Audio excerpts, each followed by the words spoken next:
नमस्कार साथियों, मैं प्रेमनाथ आप सबका आपके अपने YouTube channel tricky math bye प्रेम सर में स्वागत करता हूं। साथियों, मैथ फाउंडेशन बैच का ये आज हमारा 8वां वीडियो है। इसके पहले 7 वीडियो मैंने अपलोड किए हुए हैं।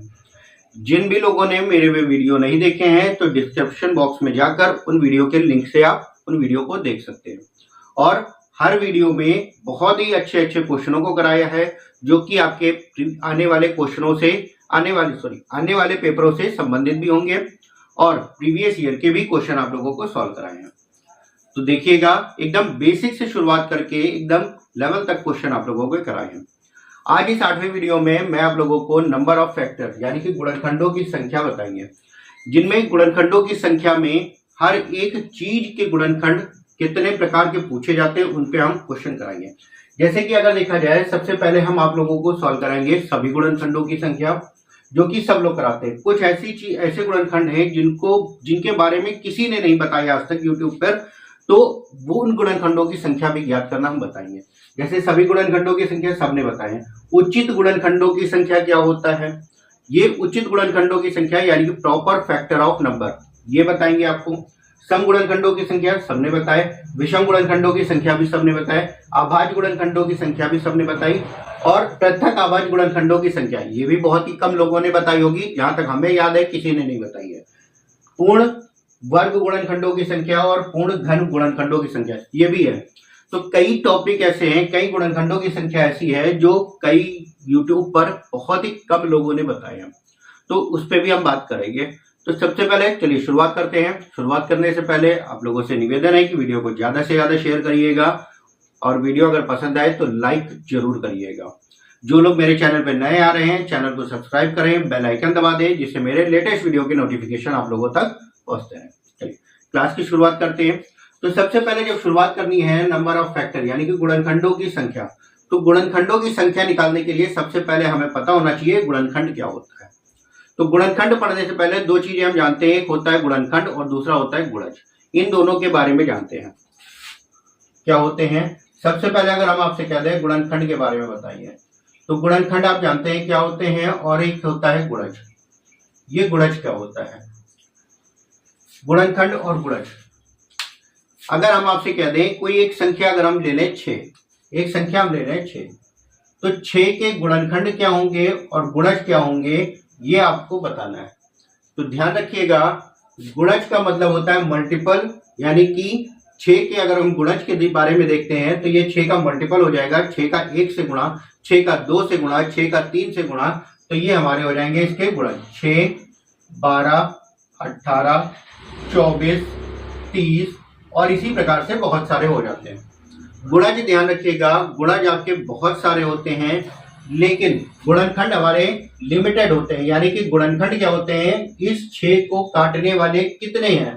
तो 6 को सबसे पहले तो 1 है, फिर 2 से भी कटेगा, फिर 3 से भी कटेगा और फिर 6 से कटेगा। यानी कि इस 6 को काटने वाली कितनी संख्याएं हैं, तो यहाँ पे आप बताएंगे 4 संख्याएं हैं।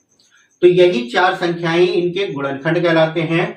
ध्यान रखिएगा, गुणनखंडों की जो संख्या होती है वो लिमिटेड होती है और गुणजों की जो संख्या होती है वो अनंत होती है। और सबसे छोटा गुणज और सबसे बड़ा गुणनखंड सेम होता है, यानी कि वही संख्या। ध्यान रखिएगा, सबसे छोटा गुणज और सबसे बड़ा गुणनखंड वही संख्या होती है, या कह सकते हैं दोनों ही क्या होते हैं, बराबर होते हैं।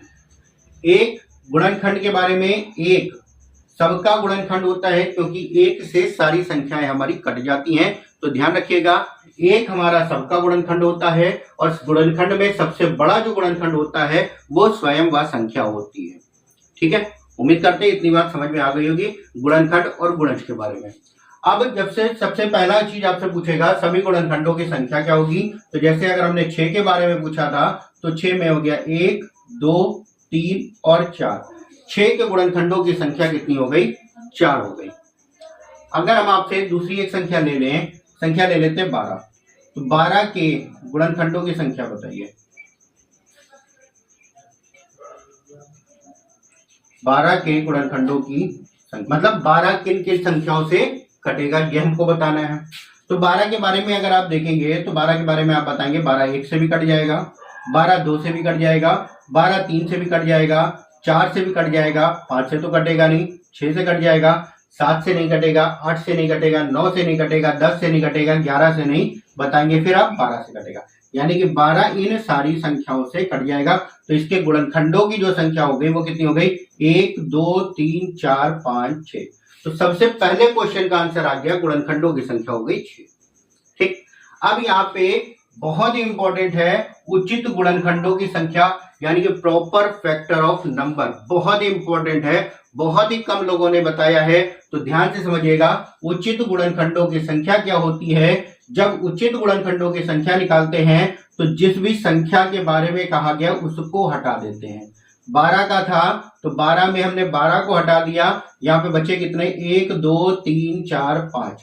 तो उचित गुणनखंडों की जो संख्या आएगी वो हो जाएगी हमारी कितनी?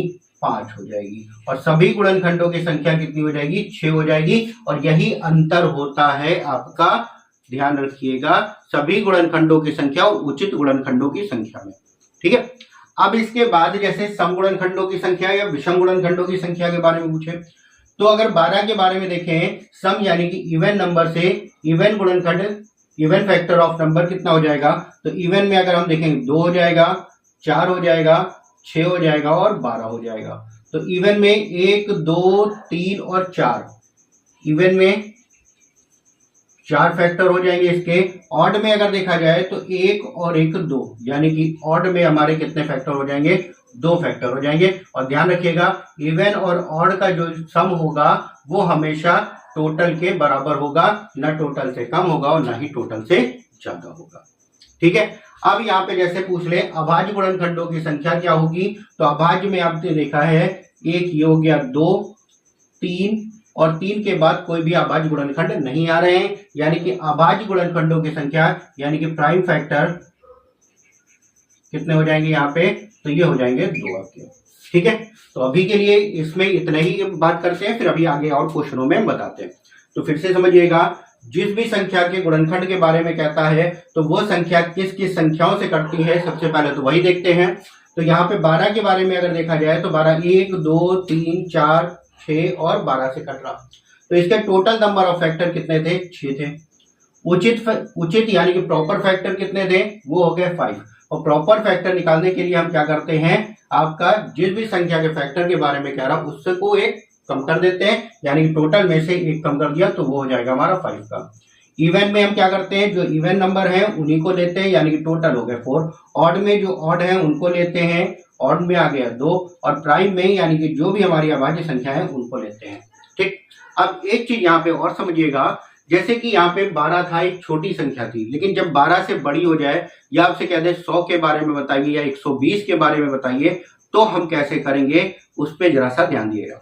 सबसे पहले जिस भी संख्या के बारे में कहेगा उसके हम क्या करते हैं, अभाज्य गुणनखंड निकालते हैं। अभाज्य गुणनखंड उस संख्या के गुणनखंड करते हैं, और वो भी गुणनखंड कौन से होने चाहिए? अभाज्य गुणनखंड होने चाहिए। अभाज्य गुणनखंड की घात के रूप में लिखते हैं, और घात जो भी आती है उसी के अकॉर्डिंग ही आगे के क्वेश्चन हमारे सॉल्व होते हैं। ठीक है, चलिए नेक्स्ट क्वेश्चन देखते हैं, और उसमें हम गुणनखंडों की सारी चीजों के बारे में जानेंगे, क्या होता है, किसमें कितनी संख्या होती है, उन सब के बारे में। ठीक है, चलिए जैसे कि अगला एक क्वेश्चन आपको दे दिया जाए, आपसे पूछ लिया जाए 60, एक संख्या है 60, 60 के कितने गुणनखंड हैं? सभी गुणनखंडों की संख्या बताइए। ठीक, तो कैसे निकलेगा, जैसे 12 का था, चाहे तो आप वैसे निकालिए, 60 भी बहुत बड़ी संख्या नहीं है आपकी, लेकिन अब हम उस तरीके से नहीं करेंगे। हम क्या करते हैं, इसके फैक्टर करते हैं। फैक्टर करने के लिए 60 है, 60 किससे कटेगा? सबसे पहले 2 से काटना शुरू करेंगे, और ध्यान रखिएगा अभाज्य संख्याओं से ही काटेंगे, अभाज्य संख्याओं से ही गुणनखंड करेंगे। 2 से काट दिया, ये आ गया 30, फिर 2 से कट रहा है, फिर 2 से काट लिया 15। अब ये डायरेक्ट हम 15 से नहीं काटेंगे, 15 के बाद 2 के बाद अभाज्य संख्या कौन सी आएगी? 3। 3 से कटने वाला हो तो 3 से काट लिए, कटने वाला है 5 आ गया, फिर 5 से काट लेंगे 1 आया, और तब तक काटते हैं जब तक हमारा कट नहीं जाता। ठीक, अब जैसे कि 60 के बारे में अगर देखें तो 2 2 बार आया, जिसको हम लिखेंगे 2 की घात 2, 3 हमारा 1 बार आया, 3 की घात 1, 5 हमारा 1 बार आया, 5 की घात 1। इतनी बात क्लियर हुई? तो यहाँ पे क्या करना है, अभाज्य गुणनखंडों की घात के रूप में लिख लिया हमने, ध्यान रखना, अभाज्य गुणनखंड होने जरूरी हैं जब भी हम नंबर ऑफ फैक्टर निकालते हैं। बिना अभाज्य गुणनखंडों के हम नहीं निकाल सकते। अगर किसी भी संख्या में जैसे 4 की घात दे दिया जाए या 15 की घात कुछ दे दिया जाए तो यहाँ पे न 4 हमारा अभाज्य होता है और न ही 15 हमारा अभाज्य होता है। तो अभाज्य संख्या की घात के रूप में ही लिखने के बाद ही हमारे फैक्टर निकलेंगे, उसके पहले हमारे फैक्टर नहीं निकल सकते। तो यहाँ पे देखा जाए जो भी पावर दे रखी है, जैसे अगर हम टोटल नंबर ऑफ फैक्टर निकालने हैं, टोटल नंबर ऑफ फैक्टर जब हम निकालेंगे तो जो भी पावर दे रखी है उसमें +1 कर देते हैं। जैसे यहाँ पे 2 दे रखा है, 2 में 1 जोड़ दिया 3 हो गया, 1 था 1 में 1 जोड़ देंगे 2 हो जाएगा, और यहाँ पे भी 1 था 1 में 1 जोड़ देंगे तो ये भी हमारा 2 हो जाएगा। सबका गुणा कर लेंगे, टोटल नंबर ऑफ फैक्टर आ जाएंगे, यानी कि 3 दूना 6, 6 दूनी 12, यानी कि 60 के टोटल नंबर ऑफ फैक्टर कितने हो जाएंगे, 12 हो जाएंगे। ठीक, अगर हम proper factor of number of से पूछ ले, उचित गुणनखंडों की संख्या अगर पूछ ले, उचित गुणनखंडों की संख्या अगर हम आपसे पूछ ले तो आप क्या करेंगे, टोटल में से 1 कम कर देंगे, यानी कि 12 में से 1 कम कर देंगे, और किसको कम करेंगे, इस संख्या के गुणनखंड, इस संख्या को, यानी कि आंसर हो जाएगा 11। उचित गुणनखंडों की संख्या कितनी हो गई, 11। अब यहाँ पे अगर आपसे इवन फैक्टर के बारे में पूछ ले, इवन नंबर ऑफ फैक्टर अगर हमसे पूछ ले तो हमें क्या करना है, उस चीज को ध्यान से समझिएगा। इवन के बारे में अगर हमसे पूछेगा तो जो 2 की पावर है, जो 2 की पावर है उतना ही रहने देते हैं। 2 की पावर 2 थी, यानी कि 2 की घात को उतना ही रहने देते हैं, बाकी सब में प्लस कर लेते हैं। तो ये हो गया 2 और 2, क्योंकि इसमें 1 जोड़ा ये आ गया 2, इसमें 1 जोड़ा ये आ गया 2, गुणा कर लेते, 2 दूना 4 दूनी 8 हो गया। ये हो गया इवन का। अगर हमें ऑड का निकालना है, ऑड का अगर हमें निकालना है तो ऑड का निकालने के लिए यहाँ पे अगर देखेंगे तो 2 को लेना ही नहीं है, यहाँ पे 1 बढ़ जाएगा 2 हो जाएगा, 5 में 1 बढ़ जाएगा, यहाँ पे भी 2 हो जाएगा, और 2 दूना 4 हो गया। अगर हम इन दोनों को जोड़ें तो टोटल नंबर ऑफ फैक्टर हमको मिल जाते हैं, यानी कि कितना, 12। उम्मीद है यहाँ तक आपको क्लियर हुआ होगा। अब इसके बाद जब हमसे आपसे सम हो गया, विषम हो गया, अभाज्य गुणनखंडों की संख्या के बारे में, अभाज्य गुणनखंडों की जब संख्या पूछेगा तो हमें क्या करना है, अभाज्य गुणनखंडों की संख्या में जो पावर दे रखी है सीधे सीधे आपकी ऐड हो जाती है, जो पावर दे रखी है वो सीधे सीधे ऐड कर लेते हैं। 2 + 1 + 1, यानी कि 2 जो पावर थी वो ले लिया, यहाँ पे पावर 1 थी, यहाँ पे पावर 1 थी, 2 और 1 3, 3 और 1 4। अभाज्य गुणनखंडों की संख्या कितनी हो गई, 4। अब एक चीज यहाँ पे आई है, पृथक अभाज्य गुणनखंड। पृथक अभाज्य गुणनखंड बहुत ही कम लोग जानते हैं इसके बारे में, और ना ही YouTube पे किसी ने बताया है, ना ही क्लास में कोई बताता है इसके बारे में। ध्यान से समझिएगा इसको। पृथक अभाज्य गुणनखंड ये वे गुणनखंड हैं जो हमारी, जिनकी घात के रूप में लिखा जाता है। जैसे कि 2 है, 2 की घात में आ गया 2 आ गया, 3 आ गया और 5 आ गया, यानी कि 2, 3 और 5 ये जो है हमारी, जिनकी संख्या कितनी है, 3, तो यही हमारे कहलाते हैं पृथक अभाज्य गुणनखंड।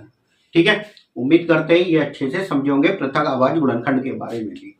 ठीक है, तो सबसे पहले टोटल नंबर ऑफ फैक्टर कितने हो गए, 12, प्रॉपर यानी कि उचित गुणनखंडों की संख्या हो गई 11, इवन में हो गए 8, ऑड में हो गए 4, प्राइम में हो गए 4, और पृथक में हो गए हमारे 3। पृथक अभाज्य गुणनखंडों की जो संख्या हो गई वो हो गई 3। ठीक है, चलिए अभी आगे पूर्ण वर्ग और पूर्ण घन के बारे में भी बताते हैं, और इसमें उन गुणनखंडों की संख्या बताएंगे जो किसी के मल्टीपल के बारे में पूछ लिया जाए। ठीक है, उसके बारे में भी बात करते हैं। चलिए नेक्स्ट क्वेश्चन देखते हैं, उसमें आगे और देखते हैं सारा कुछ।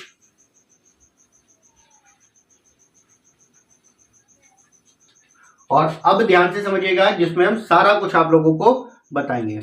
जैसे कि अगर आपसे दे दिया जाए 1080 के बारे में, 1080 एक संख्या दे रखी है, और इसमें हम इन सारी चीजों के बारे में अगर हम देखें तो हमें क्या करना होगा और कैसे निकालना होगा उसके बारे में। ठीक है, अब यहाँ पे देखिए फैक्टर जब हम करेंगे तो जरूरी नहीं है हम गुणनखंड के रूप में ही करें, उस तरीके से जैसे भी आप कर सकते हैं वैसे आप करिए, लेकिन हमें डायरेक्ट भी करना होगा। अब सबसे पहले ये बताइए 108 को आप क्या लिखेंगे। 108 को अगर हम लिखेंगे तो 108 गुणा 10 के रूप में लिखेंगे, सॉरी 1080 था, 1080 को अगर हम लिखेंगे तो 108 गुणा 10 में। 108 को आप क्या लिखेंगे, 12 गुणे 9 लिखेंगे, 12 गुणे 9 और गुणे 10। अब 12 को क्या लिखेंगे, 12 को लिखेंगे 2 दूना 4 3 12। 9 को क्या लिखेंगे 3 की घात 2 लिखेंगे और 10 को क्या लिखेंगे 2 गुणा 5। ये तो हो गया ना फैक्टर पूरे। अब जरूरी नहीं है आप उस तरीके से गुणनखंड के रूप में करें, उस तरीके से आप डायरेक्ट भी कर सकते हैं, बस जो संख्या दे रखी है उसके फैक्टर आपको करते चले जाना है। और ध्यान रखिएगा फैक्टर अभाज्य संख्या में ही होने चाहिए। तो यहाँ पे भी 2 भी अभाज्य संख्या है। अब यहाँ पे देखिएगा 2 की घात 3 था, सॉरी 2 की घात 2 था और एक यहाँ पे 2 दे रखा है, तो फैक्टर हमारे क्या हो गया 2 की घात 3 का हो गया। 3 की घात 1 है, 3 की घात 2 यानी कि 3 की घात 3 हो गया, गुणे 5 की घात 1। ठीक, अब इसको हम इस रूप में भी लिखते हैं। और एक रूप और ध्यान रखिएगा, जो भी जब भी इस तरीके से आपको दे रखा है इसका मतलब जो, अब यहाँ पे एक चीज और समझिएगा, हमने अभी इसके पहले आपको बताया कि पावर में एक जोड़ देते हैं, क्यों जोड़ते हैं उसके बारे में समझिएगा। क्यों जोड़ते हैं उसके बारे में समझिएगा। जैसे 2 की पावर 3 आपको दे रखा है, 2 की पावर 3 का मतलब हो गया 2 की घात 0, 2 की घात 1, 2 की घात 2 और 2 की घात 3। पावर में हमने कहा था एक जोड़ने को, यहाँ पे देखिए एक जोड़ने की वजह से 1 2 3 4 आ रहे, इसके पहले 2 थे तो हमने कहा था एक जोड़ दीजिएगा, वो इसीलिए जोड़ा जाता है क्योंकि 2 की पावर 0 को भी ऐड किया जाता है। अब इसके साथ साथ आगे 3 में भी इसी तरीके से हो जाएगा, 3 की घात 0, 3 की घात 1, 3 की घात 2, 3 की घात 3। 5 में भी इसी तरीके से हो जाएगा, 5 की घात 0 और 5 की घात 1। इन फैक्टरों को हम इस रूप में भी लिखते हैं और इसके अकॉर्डिंग भी हम सारे क्वेश्चनों के आंसर देते हैं। ठीक, अब जैसे अगर हम आपसे पहले के बारे में पूछे टोटल नंबर ऑफ फैक्टर, पहले के बारे में अगर हम पूछे टोटल नंबर ऑफ फैक्टर कितना हो गया 1 2 3 4, 4 यहाँ पे हो गए, 1 2 3 4, 4 यहाँ पे हो गए और यहाँ पे 1 और 1 2, 4 चौक 16 दूना 32, टोटल हो गया 32 हमारे। पहले का आंसर आ गया, सभी गुणनखंडों की संख्या कितनी हो गई 32। दूसरा कह रहा हूं उचित गुणनखंडों की संख्या बताइए। दूसरे नंबर पे हमें उचित गुणनखंडों की संख्या बतानी है, तो उचित में से हमने आपको बताया किसको आप हटाओगे, उसी संख्या को हटाओगे, यानी कि 1080 को हटा दोगे तो एक गुणनखंड कम हो जाएगा, यानी कि इसकी संख्या जो आ जाएगी वो कितनी आ जाएगी 31 हो जाएगी। तीसरे नंबर पे आपसे क्या कह रहा है, तीसरे नंबर पे आपसे कह रहा है सम गुणनखंडों की संख्या बताइए। तो सम गुणनखंडों की संख्या बताने के लिए हमें क्या करना है, हमने बताया था 2 की पावर जितनी है उतनी रहने देते हैं। क्यों रहने देते हैं, अच्छा अब इसका मान बताइए, 2 की घात अगर 0 है तो इसका मान क्या होता है 1 होता है। क्या ये सम संख्या है, नहीं है। 2 की घात 0 का मान या किसी भी संख्या की घात 0 होती है उसका मान क्या होता है 1 हो जाता है।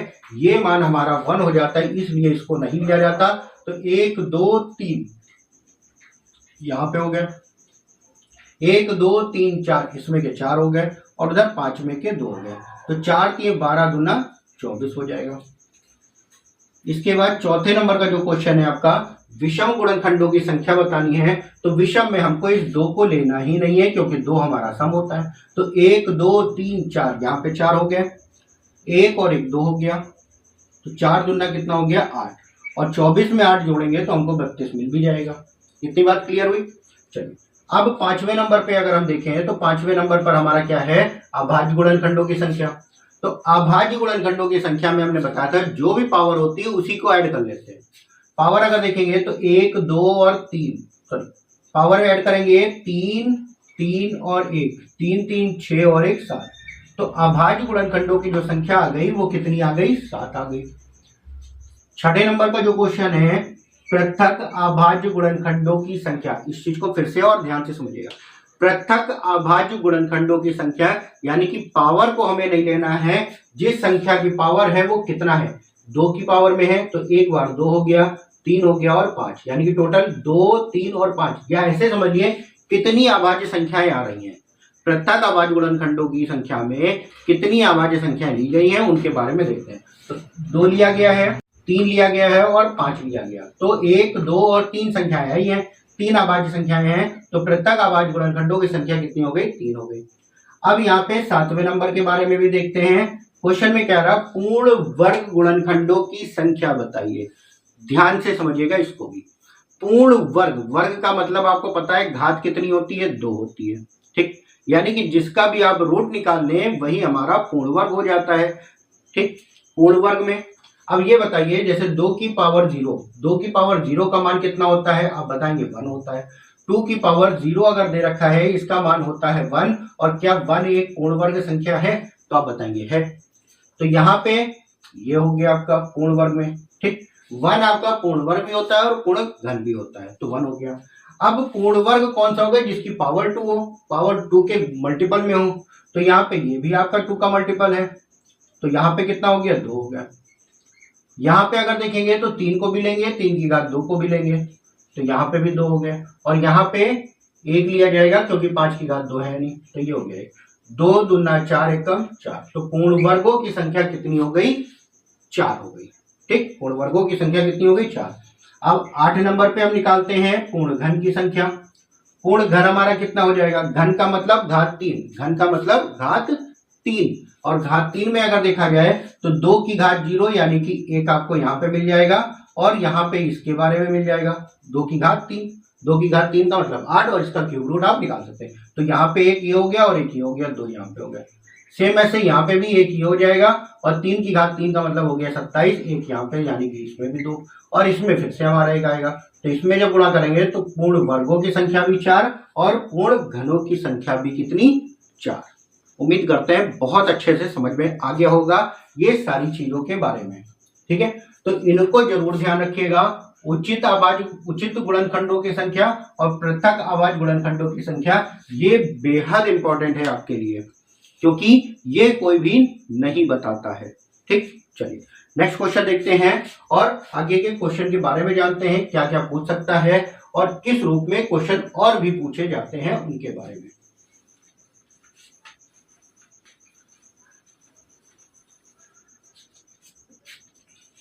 जैसे अगला क्वेश्चन आपका दे दिया जाए, ये क्वेश्चन है आपका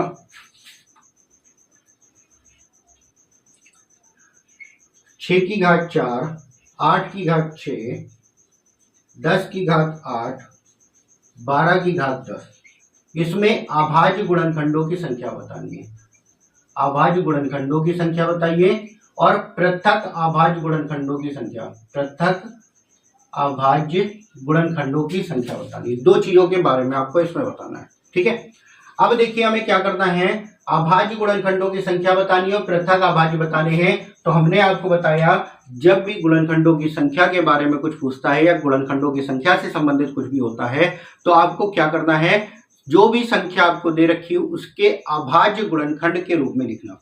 अब यहाँ पे ये बताइए, ये जो क्वेश्चन लिखा है क्या ये सारी संख्याएं अभाज्य हैं, तो आप कहेंगे अभाज्य नहीं है। ना ही 6 अभाज्य है, ना ही 8 अभाज्य है, ना ही 10 है और ना ही 12 है। तो इनको अभाज्य गुणनखंड के रूप में लिखते हैं।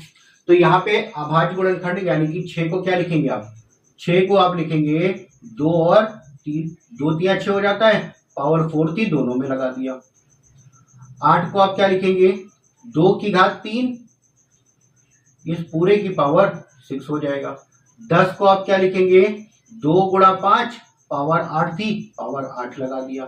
इसको आप क्या लिखेंगे, 12 को 2 दूना 4 3 12, पावर 10 थी, 10 लगा दिया दोनों में। अब इसको सॉल्व कर लेते हैं। 2 की घात 4 यहाँ पे हो गया, गुणे 3 की घात 4 हो गया, 6 त्रिक 18 हो गया, 2 की घात 18 हो गया, और यहाँ पे अगर देखेंगे तो ये हो गया 2 की घात 8 गुणे 5 की घात 8, यहाँ पे 2 की घात 20 हो गया और 3 की घात 10। ये सारे आपके अभाज्य गुणनखंड हो गए। अब यहाँ पे आप चाहे तो 2 की सारी पावर को एक साथ लिख लिया,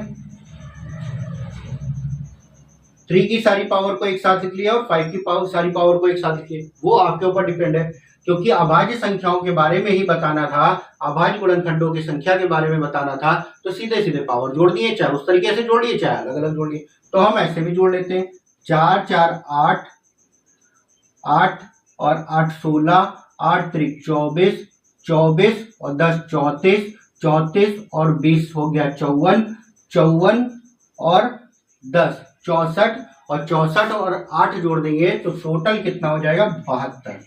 टोटल गुणनखंडों की संख्या कितनी हो जाएगी, 72 हो जाएगी आपकी। ठीक है, अब जैसे यहाँ पे पृथक अभाज्य गुणनखंडों की संख्या के बारे में पूछ रहे, तो पृथक अभाज्य गुणनखंडों की संख्या में हमने बताया था जो भी अभाज्य संख्याएं आती हैं, यानी कि 2 आया था 2 हो गया, 3 आया था 3 हो गया, और 5, 2, 3 और 5 के अलावा कोई अभाज्य संख्या आई है? नहीं आई है। तो पृथक अभाज्य गुणनखंडों की जो संख्या होगी वो कितनी होगी? वो हो जाएगी आपकी 3। अभाज्य गुणनखंडों की जो संख्या हो जाएगी वो टोटल हो जाएगी 72, सारी पावर आपकी ऐड हो जाएगी।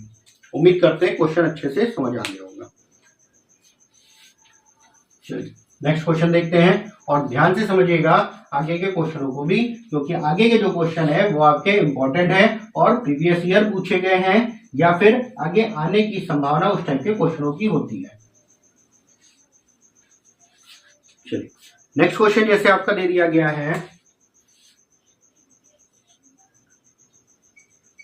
30 की घात 15 गुणे 22 की घात 11 गुणे 15 की घात 24 आपको दे रखा है, और इसमें भी अभाज्य गुणनखंडों की संख्या आपको बतानी है। अभाज्य गुणनखंडों की संख्या बतानी है तो 30 को हम क्या लिखेंगे? 30 को हम लिखेंगे 3 गुणे 2 और गुणा 5, और सबकी पावर 15 हो जाएगी। 22 को अगर आप लिखेंगे 2 गुणा 11 और दोनों की पावर 11 हो जाएगी। 15 को आप क्या लिखेंगे? 5 गुणा 3, दोनों की पावर हो गई 24। ठीक है, हो गया सबका। अब यहाँ पे पावर को जोड़ लेना है, तो 15 15 30 15 45, ये हो गया 45 का, प्लस 11 और 11 हो गया 22, प्लस 24 24 हो गया 48। जोड़ लेते हैं, 5 2 7 7 14 और 1 15 का 5, 1 4 और 1 5 2 7 7 4 11, टोटल हो गए 115 गुणनखंड। इसके कितने हो गए? टोटल 115 अभाज्य गुणनखंडों की संख्या जो हो गई वो कितनी हो गई? 115 की। ठीक है, चलिए नेक्स्ट क्वेश्चन देखते हैं, और बहुत ही इंपॉर्टेंट क्वेश्चन है ये। क्वेश्चन में दे रखा है 4 की पावर 11 प्लस 4 की पावर 12 प्लस 4 की पावर 13 प्लस 4 की पावर 14 के सभी गुणनखंडों की संख्या बताइए। कि सभी गुणनखंडों की संख्या आपको बतानी है। अब यहाँ पे ये बताइए कैसे निकालेंगे भाई इसका, क्योंकि जब गुणे में होता है तभी तो हम निकाल पाते हैं, यहाँ पे तो योग में दे रखा है, तो हम कैसे करेंगे? बहुत ही आसान है।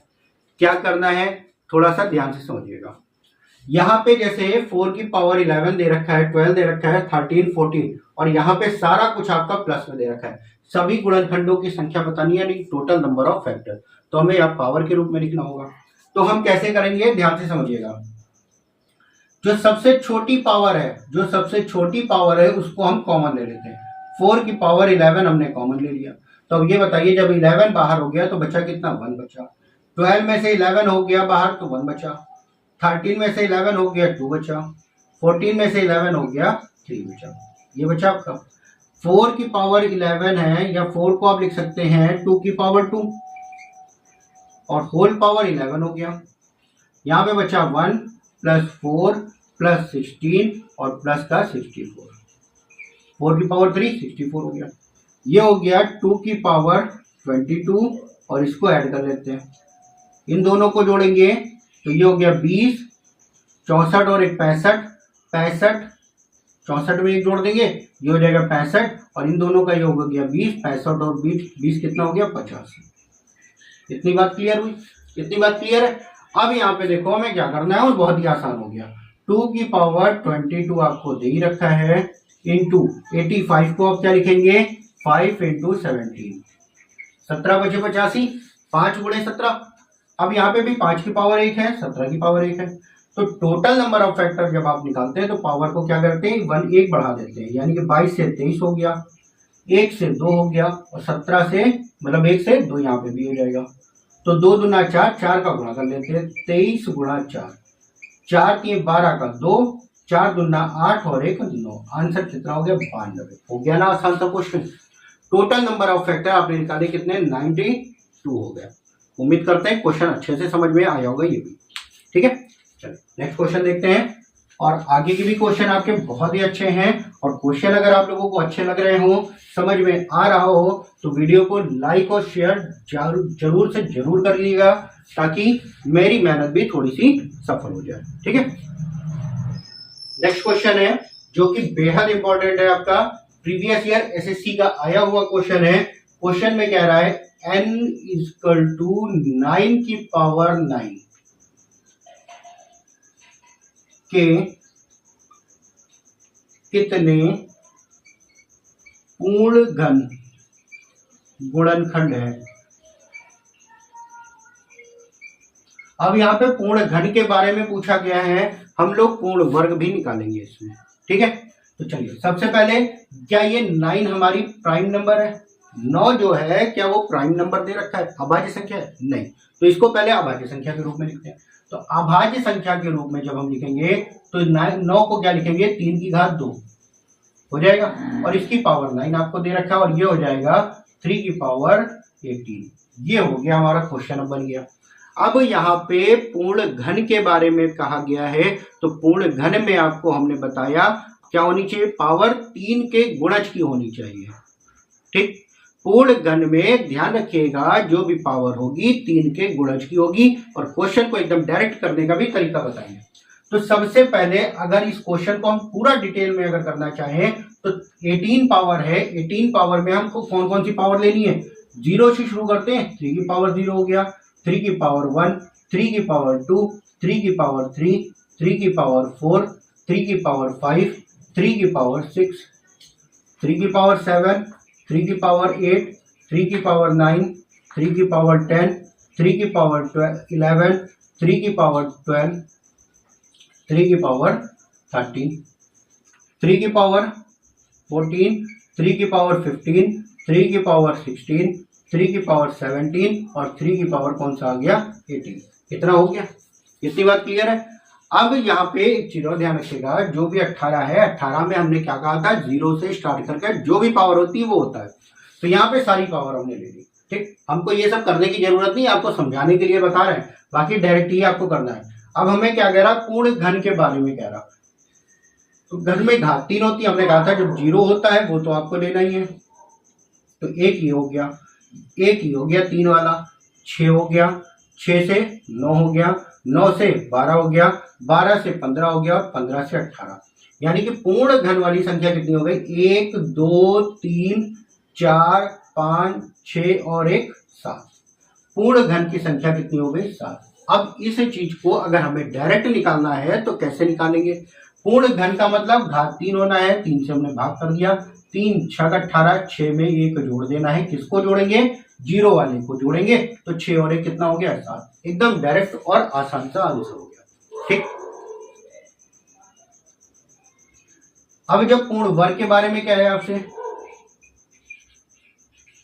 पूर्ण वर्ग यानी कि घात कितनी होनी चाहिए, 2। घात 2 वाले लेने हैं, तो 2 वाले हमारे लेने हैं, हर दूसरी घात को लेना है, तो 0 से स्टार्ट करेंगे, 1, फिर ये हो गया 2, 0 को लिया, 2 को लिया, 4 का हो गया, फिर 6 का हो गया, फिर 8 10 12 14 16 और 18। तो कितने हो गए, 1 2 3 4 5 6 7 8 9 10। टोटल कितने हो गए, 10।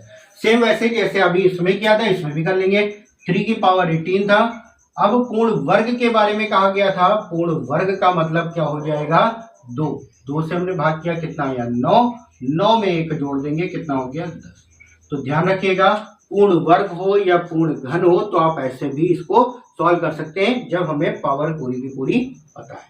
ठीक है, उम्मीद करते हैं क्वेश्चन बहुत अच्छे से समझ में आया होगा। ठीक है, चलिए नेक्स्ट क्वेश्चन देखते हैं।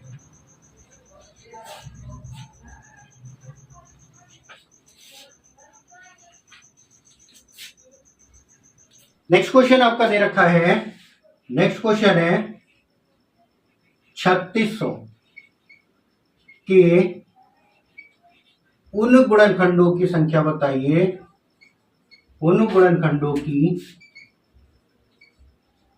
संख्या बताइए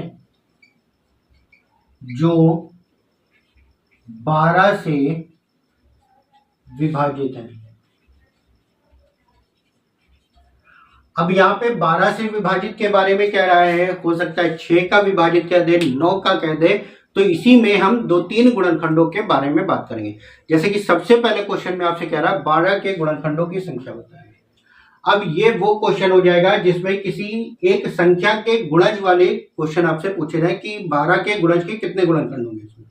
तो ऐसे क्वेश्चनों को कैसे किया जाता है उसके बारे में देखिएगा और बहुत ही ध्यान से समझिएगा।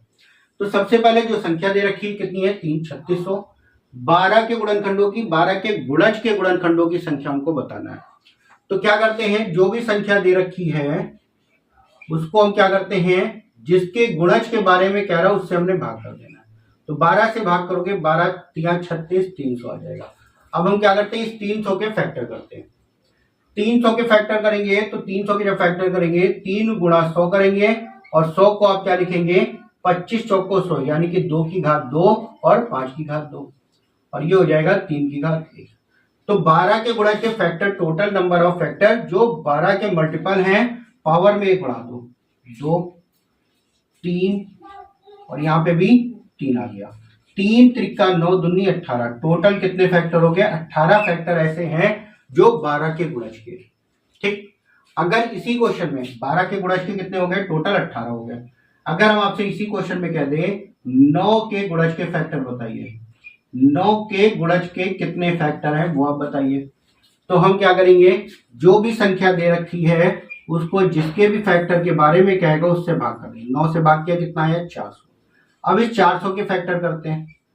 400 के जब आप फैक्टर करोगे तो इसको क्या लिखोगे, 4 गुणा 100। 4 को लिखेंगे 2 की घात 2, 100 को लिखेंगे 2 की घात 2 गुणे 5 की घात 2, तो ये हो जाएगा 2 की घात 4 गुणे 5 की घात 2। पावर में 1 बढ़ा देते हैं, 4 से कितना हो गया 5 और 2 से कितना हो गया 3, यानी कि टोटल गुणा करेंगे कितना हो जाएगा 15। तो 9 के गुणज के गुणनखंडों की संख्या जो होगी वो कितनी हो जाएगी आपकी, 15। अगर इसी तरीके से हम आपसे कहते हैं कि इसी में 15 के गुणज के गुणनखंडों की संख्या बताइए, उन गुणनखंडों की संख्या बताइए जो 15 के गुणज के हैं, 15 के गुणज के, 15 के गुणज के, 15 के गुणज के गुणनखंडों की संख्या। तो यहाँ पे क्या करना है, 3600 को हमें क्या करना है, 15 से भाग कर देना है। 15 से भाग करेंगे, 15 दूना 30, 15 चौको 60, 240 आ जाएगा। अब 240 के फैक्टर कर लेते हैं। 240 को क्या लिखोगे, 24 गुणा 10। 24 को क्या लिखोगे, 8 त्रिक 24, 8 का मतलब हो गया 2 की घात 3 और 3, 10 का मतलब हो गया 2 गुणा 5, तो ये हो गया 2 की घात 4 गुणा 3 की घात 1 गुणे 5 की घात 1। 4 से बढ़ जाएगा 1 5 हो गया, 1 से बढ़ गया 1 2 हो गया और 1 से बढ़ गया 1 2 हो गया। तो 5 दूना 10 दूना 20, टोटल कितने हो जाएंगे, 20 फैक्टर ऐसे हो जाएंगे जो कि 15 के गुणज के आपको मिलेंगे। तो इस प्रकार से किसी भी संख्या के गुणनखंडों की संख्या के बारे में भी आपसे पूछ सकता है, और ये भी बहुत ही इंपॉर्टेंट है, बहुत ही कम लोग इसको बताते हैं। तो ध्यान से इसको करिएगा।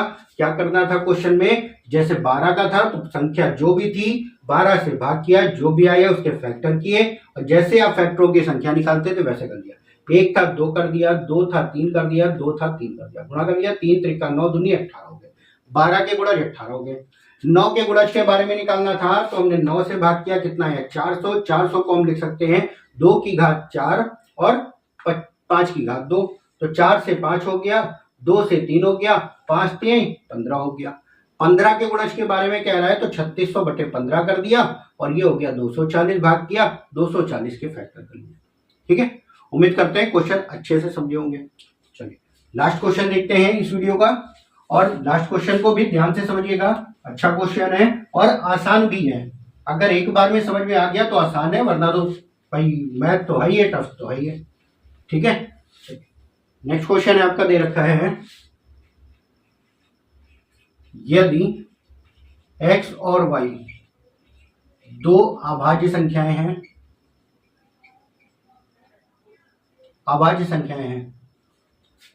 तो x इंटू वाई के कुल गुणनखंडों की संख्या क्या होगी। कुल गुणनखंडों की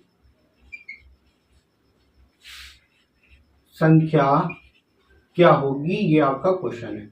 दो अभाज्य संख्याएं हैं जो कि x और y हैं, इन दोनों का जब गुणा किया जाएगा तो टोटल नंबर ऑफ फैक्टर कितने होंगे वो आपको बताना है। तो भाई आपको पता है अभाज्य संख्या है, इनका जो फैक्टर होता है वो सिर्फ दो ही होते हैं। कोई भी एक अभाज्य संख्या ले लिए, उसके दो फैक्टर के अलावा कोई और फैक्टर नहीं होते। दो फैक्टर कौन कौन से होते हैं? एक होता है 1 और दूसरा होता है वो संख्या स्वयं। तो यहाँ पे x और y के मान आप कुछ भी ले सकते हैं, कुछ भी ले सकते हैं, कोई भी दो अभाज्य, बस अभाज्य संख्याओं के बारे में कहा है तो वही अभाज्य तो होनी चाहिए। तो आप ले लो 2 और 3 ले लो, या 3 और 5 ले लो, या 11 और 19 ले लो, कोई भी आप दो ले सकते हो। छोटी लेंगे कैलकुलेशन आसान रहेगा। तो एक हमने ले ली 2, दूसरी ले ली 3, तो इन दोनों का गुणा करेंगे, हमको क्या मिलेगा? तो मिलेगा हमको 6। अब क्या करते हैं, दोनों के गुणनफल के कुल गुणनखंडों की संख्या बताइए। तो 6 के कितने फैक्टर होंगे? तो आपको पता है अभी शुरुआत में ही क्वेश्चन में सॉल्व किया था, 1 हो गया, 2 हो गया, 3 हो गया और 6 हो गया। तो टोटल नंबर ऑफ फैक्टर यहाँ पे कितने हो गए? 4। तो कोई भी दो अभाज्य संख्याओं का अगर गुणा किया जाएगा तो टोटल नंबर ऑफ फैक्टर कितने हो जाएंगे? 4 हो जाएंगे। तो उम्मीद करते हैं सारे क्वेश्चन आपको अच्छे से समझ में आए होंगे और कुछ इंपॉर्टेंट क्वेश्चन थे, और जो इंपॉर्टेंट चीजें आपको बताई हैं जैसे उचित गुणनखंडों की संख्या, पृथक अभाज्य गुणनखंडों की संख्या, इनको बहुत ही अच्छे से नोट करके लिख जरूर लिएगा, क्योंकि YouTube पर ये कहीं नहीं मिलेगा आपको। ठीक है, तो चलिए आज की वीडियो में इतना ही। नेक्स्ट वीडियो में जैसे इसमें गुणनखंडों की संख्या बताई है, नेक्स्ट वीडियो में गुणनखंडों के योग के बारे में बात करेंगे। उम्मीद करते हैं वीडियो आपको अच्छा लगा होगा। वीडियो अगर पसंद आया हो तो लाइक और शेयर जरूर करें, और भी साथी लोगों तक इस वीडियो को जरूर पहुंचाएं और शेयर जरूर कर दिया करें, क्योंकि भाई थोड़ी मेहनत हम भी करते हैं और थोड़ी सी मेहनत आप लोगों से भी करवाना चाहते हैं कि वीडियो को शेयर जरूर कर दिएगा। तो आज के वीडियो में इतना ही। नेक्स्ट वीडियो में नेक्स्ट टॉपिक के साथ मुलाकात होती है, तब तक के लिए जय हिंद।